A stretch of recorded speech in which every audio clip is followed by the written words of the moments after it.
ایک ہے معاشرہ، معاشرہ ہجوم کو بھی معاشرہ کہتے ہیں، ہجوم نہیں، نبی ہجوم اکٹھا کرنے نہیں آتے، انبیاء علیہ السلام انسانوں کو بہترین انسان بنانے کے لیے آتے ہیں۔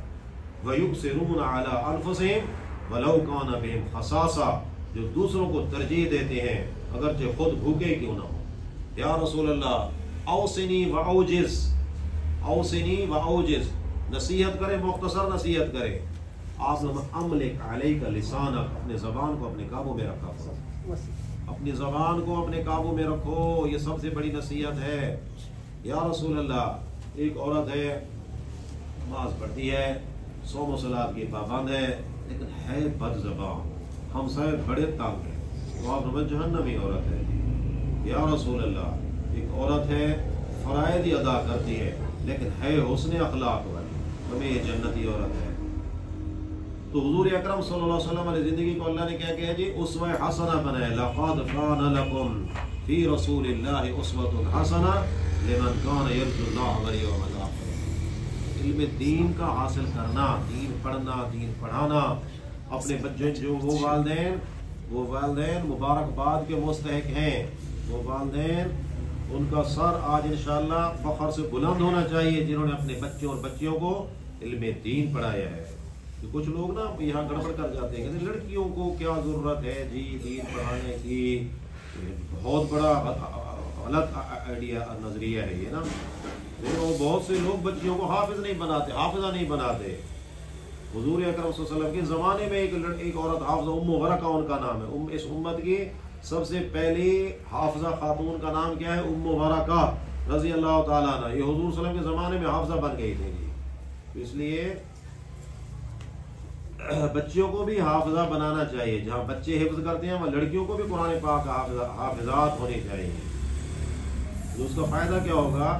جو کہتے قرآن بھول جاتی ہیں تو لڑکے کون سے یاد، لڑکے بھی بھول جاتے ہیں، پر لڑکوں بھی نہیں کرانا چاہیے یاد۔ جب بچہ ہاں یہ ہے کہ حفاظت کرنی چاہیے، یاد کرانا چاہیے، وہ آگے نسلوں تک منتقل ہوتا رہتا ہے، نسلوں تک پھر اسے منتقل کرتے ہیں۔ آخری بات کر رہا ہوں، پھر اس کے بعد اور بلال صاحب تشریف لائیں اور وہ گفتگو فرمائیں گے۔ عبداللہ بن مقفع ایک کون تھے؟ عبداللہ پہلے مسلمان نہیں تھے، یہ عبداللہ بن مقفع، یہ ایرانی شاعر تھے، شعر و شاعر کرتے۔ انہوں نے کہہ دیا میں قرآن کے مقابلے میں نا کوئی کتاب لکھتا ہوں، مجھے 1 سال کے لیے مہلت دی جائے۔ 1 سال کا انہیں وقت دیا گیا، اس نے لکھنا شروع کر دیا۔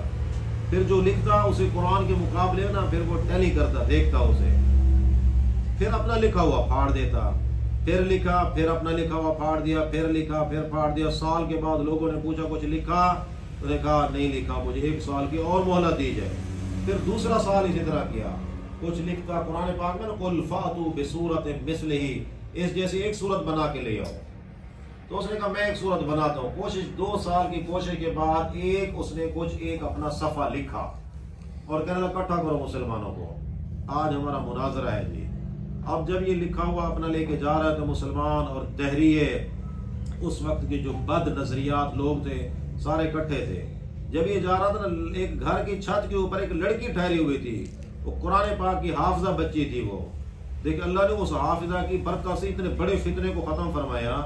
وہ جب جا رہا تھا نیچے سے یہ بھاگتا ہوا جا رہا تھا خوشی خوشی، آج میں مسلمانوں سے مقابلہ کروں گا اور انہیں ہرا دوں گا۔ وہ بچی پڑھ رہی تھی وقیل یا ارض ابلعی ماءک ویا سماء اقلعی وغیض الماء وقضی الامر واستوت علی الجود وقیل بعدا للقوم الظالمین۔ یہ آیت قرآن پاک کی فصیح ترین آیات میں سے ہے۔ یہ رک گیا، اس نے کہا بیٹا کیا پڑھ رہی ہو؟ میں نے کہا قرآن پڑھ رہی ہوں۔ پھر پڑھو۔ دوبارہ اس بچی نے یہی آیت پڑھی، تو پھر اپنا لکھا ہو نا 2 سال جو اس نے لکھا محنت کے بعد وہیں کھڑے اسے پھر پھاڑ دیا اور بھاگ گیا، اور چند عرصے کے بعد اللہ نے اسے اسلام کی توفیق نصیب، مسلمان ہو گیا۔ تو اللہ تعالی ہم سب کو پورے دین پر چلنے کی توفیق نصیب فرمائے اور تمام والدین کو اور بچوں کو